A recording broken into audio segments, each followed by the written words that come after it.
I just heard on the radio about this bent straw-like device where you breathe through it when you have the hiccups and it takes your hiccups away. Don't buy it. It costs like $15, and who knows with shipping. It's probably more like $20. Who knows?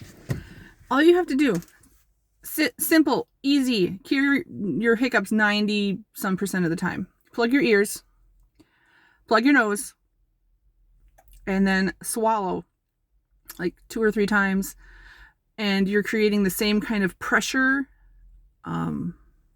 change that this straw device does.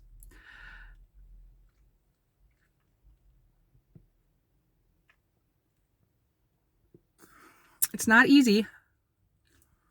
It's kind of awkward to plug up your head and then swallow. Or if it's easier, you can have someone else, plug your ears for you and you can do a drink.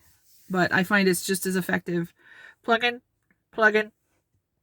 swallow. Try it. You'll thank me.